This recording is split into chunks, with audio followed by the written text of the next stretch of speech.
Box Office Buddies. You know the drill every week. I'm here with a different buddy, reviewing a new movie. And this week, I have a special guest. Oh, yes. All the way from Europe. Came just to be a guest on this show. How exciting is that? Yes. Yeah. Johannes. Well, it's great to be here. I just flew in from Austria just to make this video, actually. Honestly, here we are again. I'm usually in a pretty cheery mood, but today I'm not very happy. I'm not feeling good. We saw Detroit, and I'll get into that a bit more, but I'll leave the floor to you first. What were your overall feelings and thoughts about the movie? Well, overall, obviously, it was a drama. Obviously, it was not something to cheer about. It was about the Detroit riots and what happened there. 1967. 1967, yes. Mm-hmm. So kind of after the civil rights movement. And I like the movie overall. There's some things that I have to criticize, but overall I thought I liked it. It was still touching. I think the story is definitely touching, and how they did it is really in a documentary style.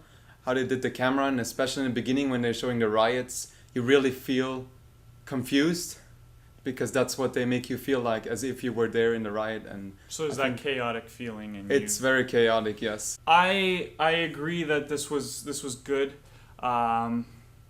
Whenever I go into a movie, the first two questions I ask myself are, was I entertained, and did it make me feel anything? And this definitely made me feel something. Like I said, I'm actually still upset after what I just saw. There's just this anger that's due to the injustice. It really bothered me, and I hate seeing that sort of injustice happen, and yeah, it affected me, and therefore, good job on the filmmakers. Directed by Catherine Bigelow. She also did The Hurt Locker, Zero Dark 30, and here she is doing this again. I'm not a huge fan. I think her movies are all good.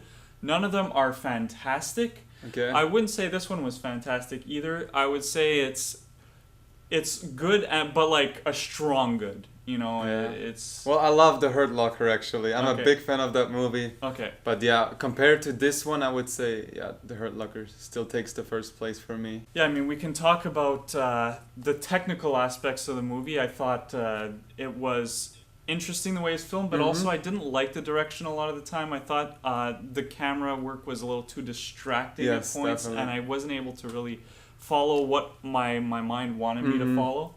After the whole Algiers scene, it went on for another 35-40 minutes, it felt. This movie is 2.5 hours long. And the end, I was in it all the way up until the end of the Algiers scene, and then it was very drawn out after the whole motel stuff. But the acting, really good performances. John Boyega, who plays the security guard, I like him a lot more than I did in Star Wars 7.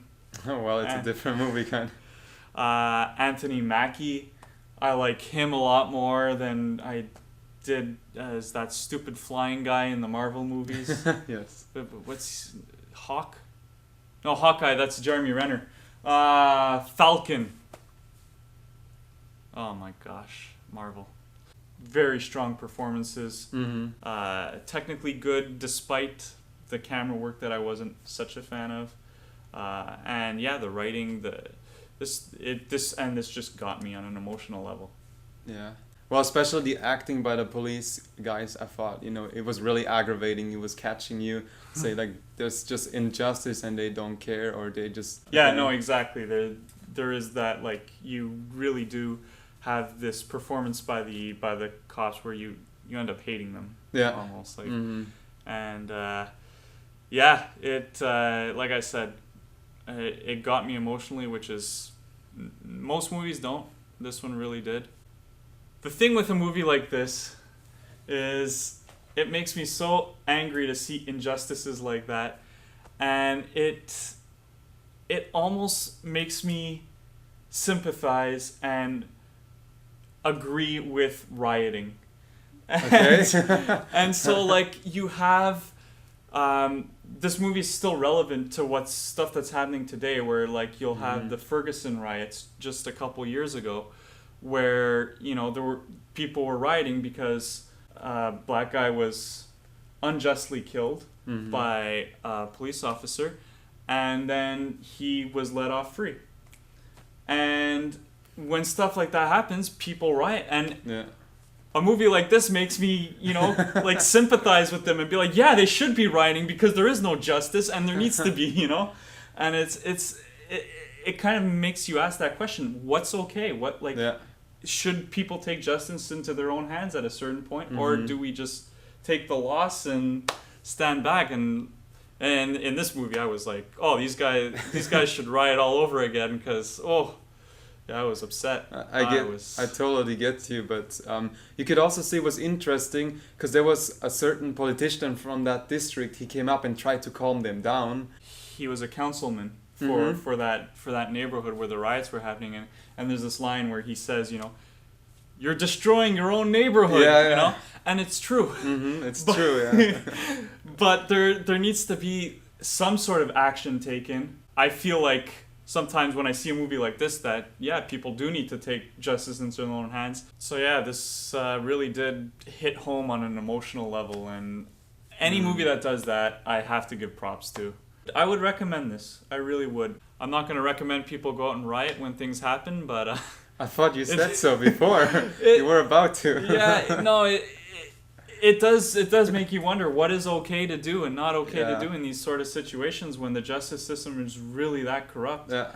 And people are that corrupt and racist, we still see things that happen and you're like, wow, this is bad.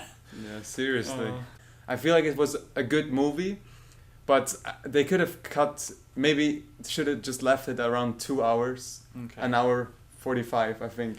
Then it would have been a good movie. Yeah, an hour 45 would have been really condensed, but... You think so? Yeah, they could have definitely cut out some stuff. Just even at the end, he's singing a song for 5 minutes. You're like, what? Yeah. I don't need to hear him crazy. singing a song.